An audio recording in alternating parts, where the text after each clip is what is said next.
Tyrell.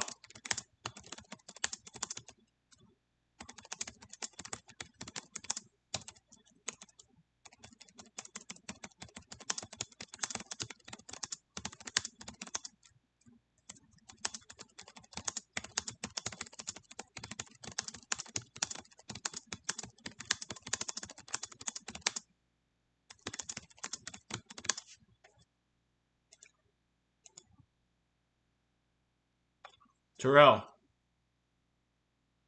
You can also use dial in number if having trouble with the audio.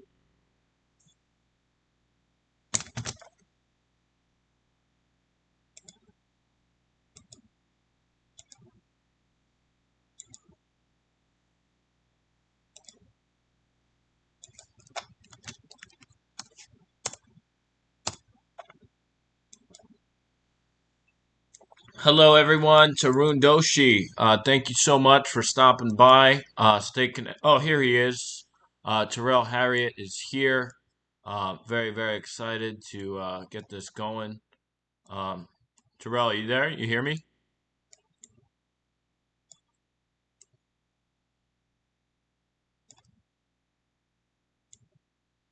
Hello, Tyrell? Tyrell?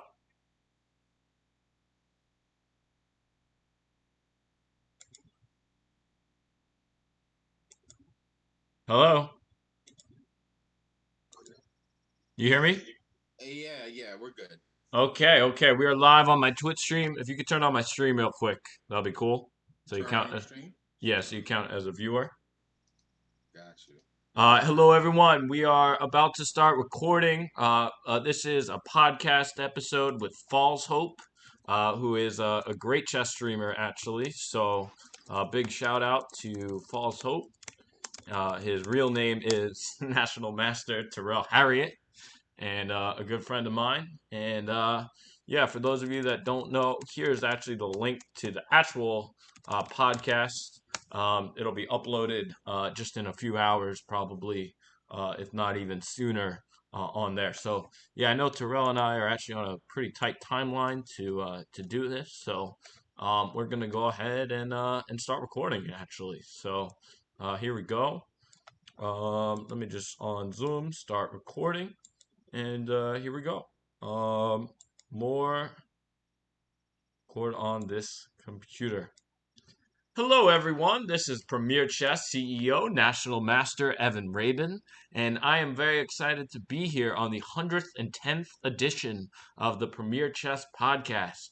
And I am here with my very good friend and fellow National Master, Tyrell Harriott, who's a great guy from Queens, New York.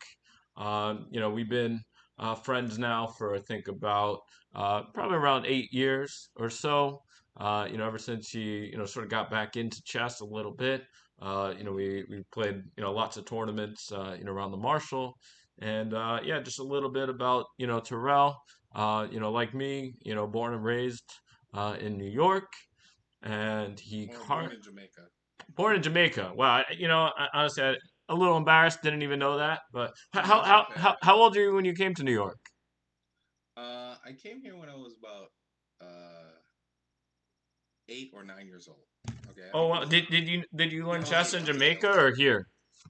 I didn't learn chess until I was 15 years old here in high school, and I ended up learning on like a little trip where that was actually the first time I also learned how to shoot a gun. Wow. So So tell me, what was it like growing up in Jamaica? Just real quick. um well, for me, it was pretty cool because I was like only 8 years old, so it was a lot of fun. You do what kids do. You walk around barefoot and you have a good time. And just to add to that, I saw a special on Bob Marley yesterday, Oh, and that nice. was that was pretty cool to see Bob Jamming. Marley. Yeah, man, come from the country and his family, and to be so big all over the world. That was pretty awesome. Yeah, well, I gotta say, I'm gonna make a little bit of a stretch here, but Bob Marley, in some cases was like, a Bobby Fischer of reggae. You know, he was like way Yeah. light years ahead of his age. You know, kind of like, of course, now Queen's Gambit. You know, big topic of conversation, right? You know, he made moves.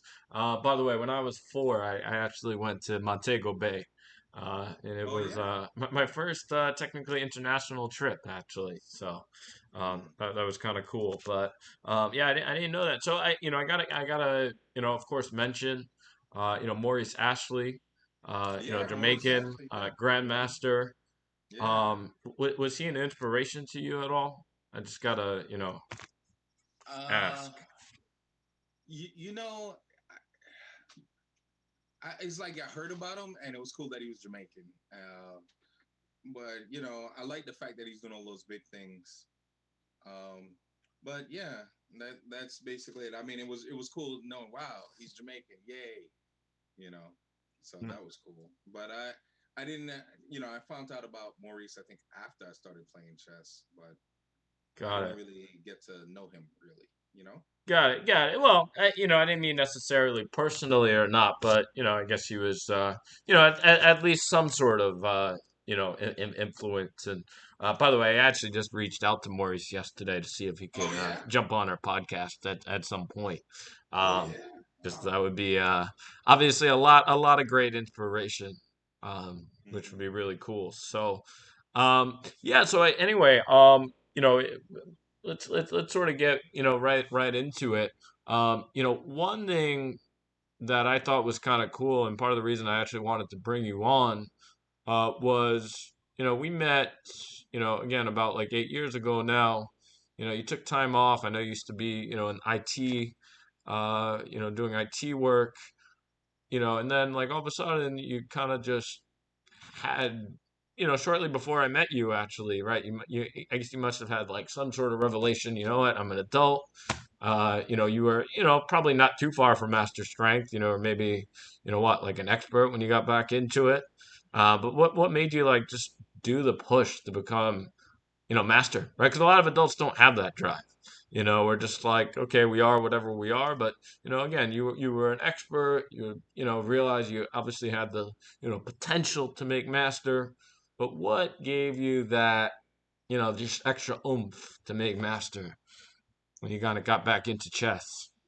Okay, so I guess I was into poker before this, and I was doing well at poker, and then for some reason I ended up started losing at poker, and I was like, hey, wait, I'm normally really good at games because I also play Tekken and Street Fighter, and I actually made it to pretty high in the world at one point. So Oh wow, I did not yeah, know that about you. yeah, a little minute or so, I was number one in the world in Tekken. But yeah, after losing at poker, I was just like, there is something wrong with this game. It's not me. So I guess World Open was coming, and I just had to get out of town. You know, so I ended up going to World Open, and in between that time, I was always playing on the ICC. Mm. So I was always playing on ICC, and I made little rules here and there, and I guess I went there with my new opening, which ended up working out well, and I had it. I was just hitting tournaments back to back, so that was really cool. And I guess I was pretty close to making FM at one point as well, cause and I just said, you know what, I'm just gonna keep pressing to push for master. So that's kind of the story with that. And I had some friends, uh, even after I made master, was pressing me to say, all right, congratulations, I'm glad that you made master, but can you also can you get the floor? And they Mm. brought up Ed Frumkin, like he made master, but then dropped back down to expert.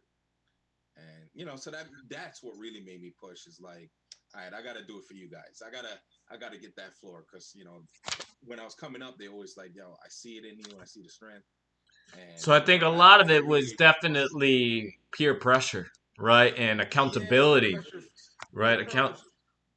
Well, peer pressure from these guys that used to drive me around to chess tournaments and all. So it's like, I got to do it for them. as well Mm. as me, you know. But it's really like they kind of wanted this to happen, so I was like, you know what, I'm gonna get it done, guys. I'm gonna get it done, make it official. So it really does feel good to actually have it official, you Yeah, know. well, look, props to you. I was sort of in between. I made master when I was 20. A Hmm.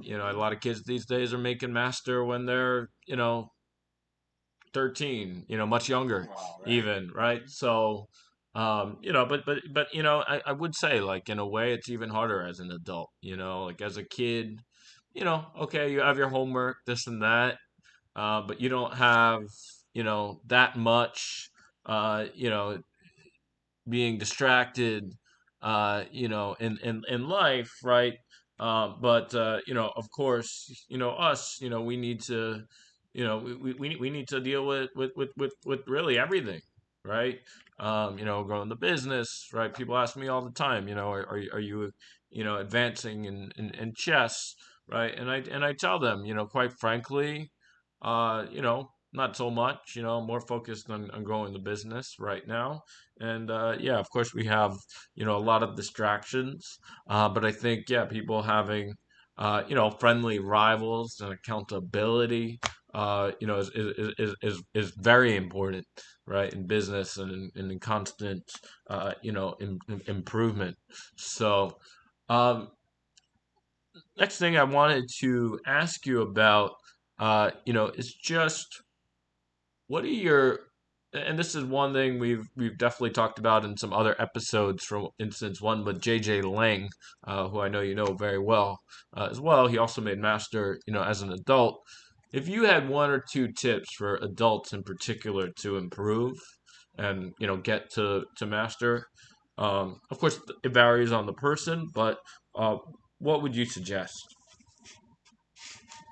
Uh, well, I think one of the first things I would suggest is enjoy the journey. Mm, Like, if you're not enjoying the journey, I personally don't feel it's worth it, you know, because the journey is the best part of it. Like, enjoy the journey, and otherwise, you set yourselves up for a lot of disappointments and too much mood swings.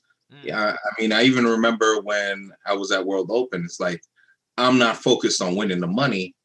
I'm focusing on giving it my best, you mm. know. And yeah, if it's the other way around, it may not work out. I think it may not work out, but your perspective might be different. But No, I think yeah, you raised a when I very good say point. your perspective, it could be that person's perspective. You know, maybe they need that particular push or that drive, but the journey is what has always been important for me. Like, enjoy the ride, because the destination would might leave you. Okay, now what? Well, I know what my now what is I'm going to push for FM and I'm going to push for IM, you know. But these small goals are important. Or even on the next one, get my first S, my first senior master norm, I guess, through the UFCS Federation. Go ahead. Well, you raised a very good point, right, about enjoyment. At the end of the day, something Jason Bowie once said in an interview with me, right? If you're not enjoying chess, you're not going to improve, right? So, like for instance, as chess teachers, we need to make ourselves, extremely, making the classes fun, for our students, right? Then they are going to, learn, a whole lot more, which is very important.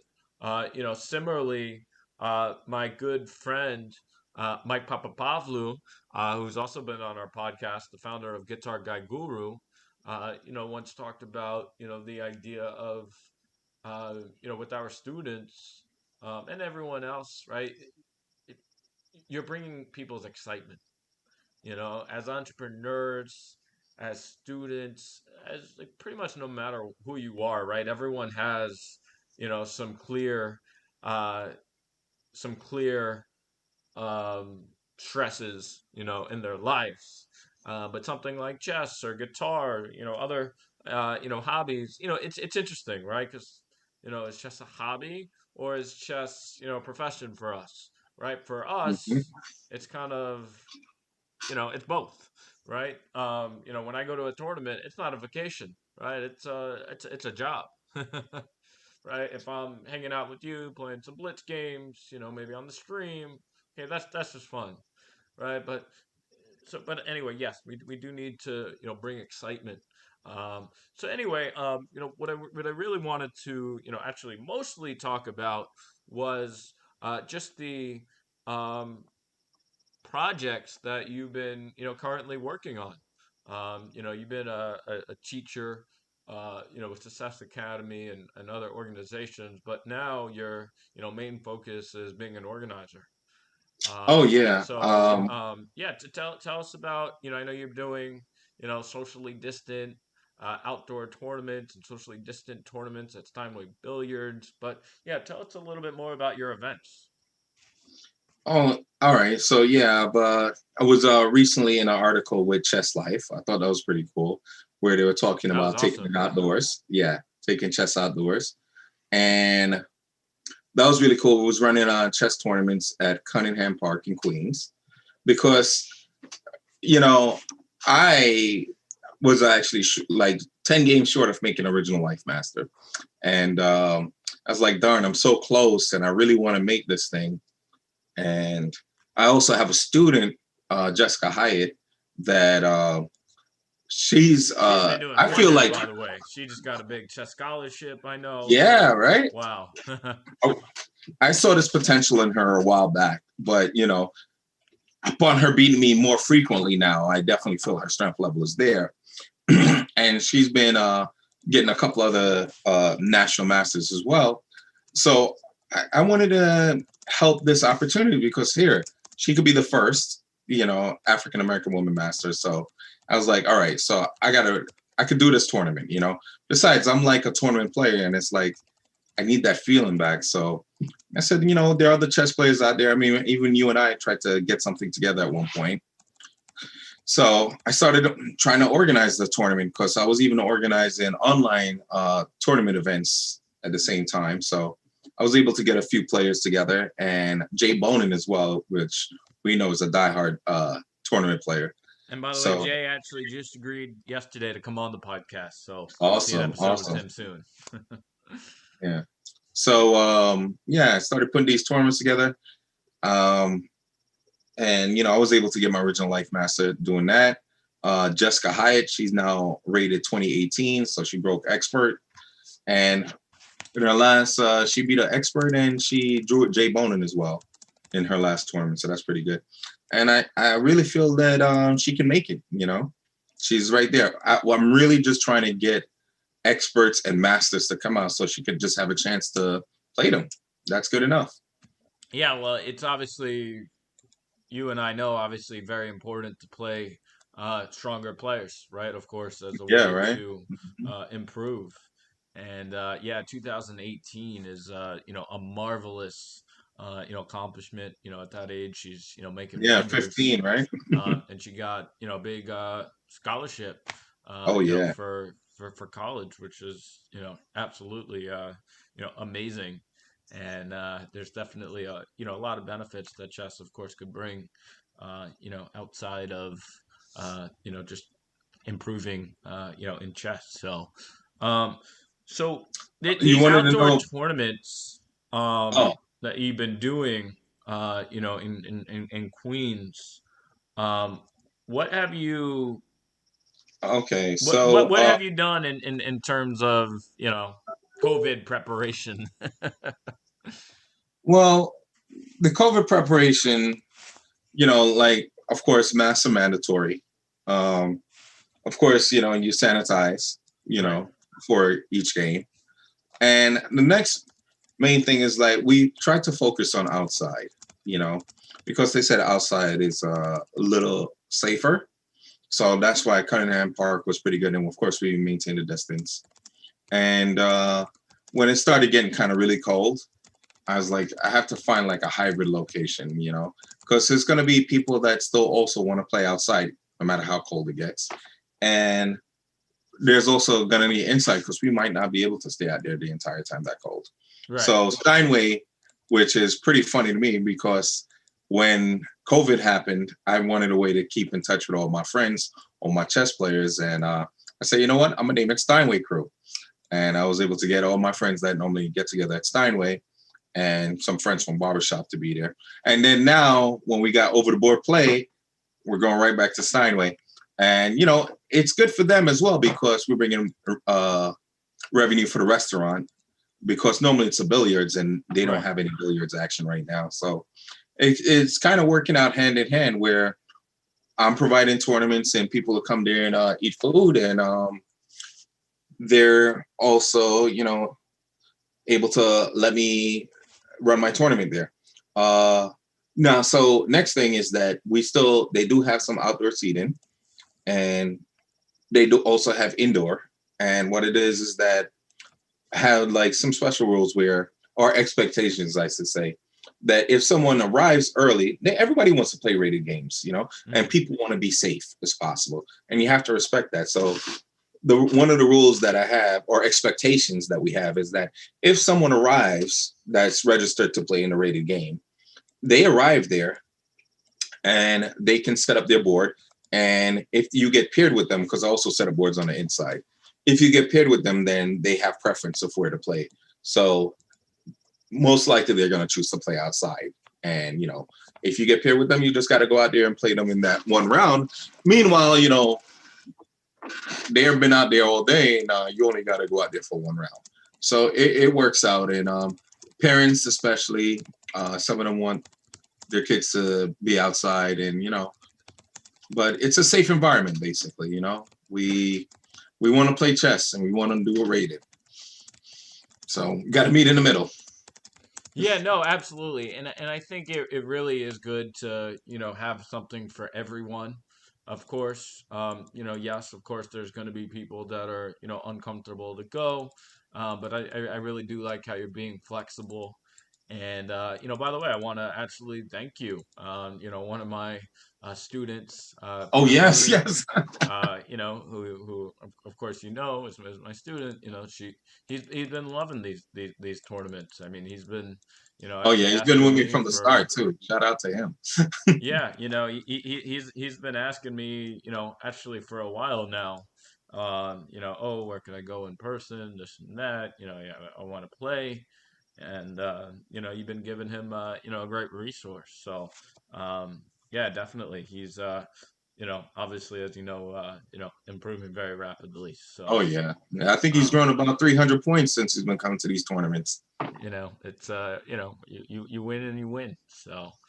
Mhm. Um, so you just I wasn't even planning on asking you about this, but then you just kind of reminded me.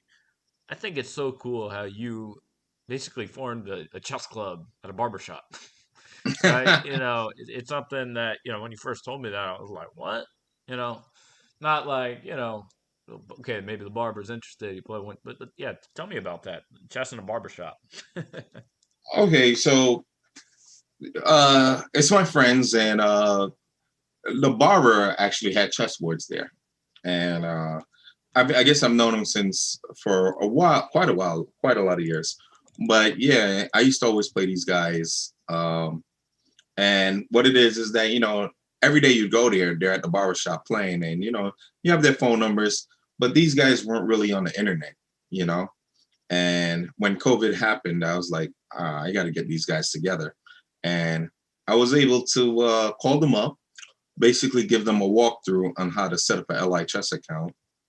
Um, yeah, and I gave them a walkthrough, and then we had video meetings. And even right now, we're even doing other things where we're having like little tutorials on how to get better with technology. Where we're talking about how to set up websites, how to use Twitch, and we have a morning call, so that's pretty good. Yeah, it's pretty cool to get everyone up to date on with technology because I have a technology background, but we can all. I also believe that we can all learn from each other because there's just so much information out there in the world that we don't know everything, but what you do know are useful skills, and you can share that information with each other and further together. That's my philosophy. Like Evan, very excellent at marketing, so I definitely want to get together with some sessions on him. You know. Yeah, well, look, it would be my absolute pleasure. And look, we all need to, come together. Part of the reason, by the way, I actually really like what you were, talking about with your, Steinway tournaments is you definitely sort of demonstrated a very good example of, what it's like for businesses, to work together for mutual benefit. Right now there's, Steinway billiards, they're used to, having a pretty good business. But, of course, the truth is, um, right now things are a little bit, basically a little bit difficult. Right? So you're working together, helping each other out. One team, is very important. So, um, Terrell, wow, thank you so much for, this informative conversation. Really cool learning about your, upbringing in Jamaica, improving as an adult, the importance of, accountability and tips to improve, the requirement of enjoyment, and of course, a lot of the events that you're, currently doing. Um, I know you're also, a pretty big chess streamer now, like myself. Yeah. We, of course, are doing the same. For those people that don't know, our Twitch ID is twitch.tv/Premier Chess. And of course, Tyrell Harriott is twitch.tv/Falls Hope. That's FALZEHOPE. What's your Twitch streaming experience like so far? Um, so when I first heard about Twitch, I was like, all right, that sounds interesting because I've always been a big gamer, and part of me kind of feel like I should have gotten started on it much earlier back then, and I kind of missed the big boat when the big COVID happened. But since then, I've gone on, and I want to be honest. I was a little reluctant at first. I guess I was very private with my chess secrets, because these were ideas that I had kept in. But I guess that when the whole COVID thing happened, is like, you know, I'm being so secretive, and I could, I don't want to say bad things, but there were so many people passing away, and it's like, man, at least if you share this information on Twitch, it's at least digitized, and it's a partial way of being immortal, and getting this information out there and being known. So there's a lot of pluses to Twitch where you get at least free advertising as well. So I was able to get the word out about my tournament. I was able to keep in touch with my students. Um, so yeah, so Twitch has done a lot in that way, and it's really nice how people can be whatever they're passionate about. They can just have people enjoy watching them enjoy their passion. People get feed off of that good energy. So that's one really good thing with Twitch, and I was able to stream my tournament games, advertise about my games, get the word out about my students, and it came to a point where I feel like you can basically talk to the universe because Twitch allows you to connect with so many people at the same time, and they respond back. So it brings people together. So that's pretty good, and especially people that have the same interests. So that's been my Twitch experience. As for the money getting paid off it, haven't seen it yet, but you know what? I was checking out some video, and it said something like 99.7 people won't make enough to pay their rent. But it's the idea of getting the information out there that's what's really useful. Yeah, no doubt about that. I'm definitely in very much of a, similar mindset with Twitch. I'm not looking to, hey, if I get surprised, you know, Hmm. why not? I'll make money with it. But more, it's for fun here. Yeah, it really is fun, and And by the way, we already have gotten some business through Twitch. We had a virtual summer camp. We've actually got a few yeah, you get free kids, advertising, right? there. right now, for instance, in addition to, the podcast itself, this is actually live on our Twitch channel with their virtual winter break camp Yeah. thing on the side. So yeah, speaking of which,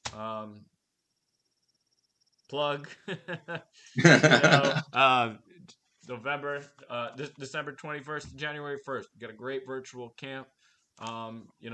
Socially distanced, of course. It's on Zoom, so hmm check that out. But yeah, Tyrell, is there anything else you'd like to add about any of your experiences, events going on, um, Twitch channel, anything else? No, everything is going pretty good. I'm just I I don't have my next tournament date yet because I'm hearing that they may shut down a little bit after the Thanksgiving break. So, as soon as that happens, but yeah, definitely you can check out the kingsofqueenschess.com website for updates on what's going on, and you can follow most of the action there. You know. Sweet. kingsofqueenschess.com. And ideally, what I would love for people to do is sign up more for the online tournaments. It's a lot of fun. It's ran every night, even if you can't make it. What's up? What's up, Caden? Even if you can't make it, definitely sign up. And yeah, it's $30. That'll get you at least 3 tournaments, but it may go a lot longer than that. Definitely, there's an under 2100 section, and there is an open section. The open section, anyone over 2100. And what makes it interesting is that it's like a virtual quad that we have going on, depending on who shows up, and it's pretty interesting. So definitely at least try it out once if you haven't, and it's a lot of fun. It's a lot of fun. Very cool. Very cool. Well, Terrell, thank you so much for your, time here. And yeah, if anyone has any questions, wants to If learn you more vape, about you the could be in hell. events and other things you're doing, what would be the best way to reach you? Uh, you Where can could people reach me find at you? well. There's two ways. You go to Kings of Queens Chess website.com. You could message me on Twitch. You could message me on Lee Chess, False Hope, FALZE Hope. You can also find me on Facebook Messenger. You know, And of course, if you can't think of any of those things, you could certainly reach out to us, and we would be more than happy to put you in touch with our good friend, National Master Tyrell Harriott. So, Tyrell, thank you so much for your time today. Really appreciate, all the informative information, and I look forward to, staying in touch and continuing to have you as a good friend and, of course, likewise. supporter of Premier Chess. Thank you All so right. much. Thank you. All right. Take care.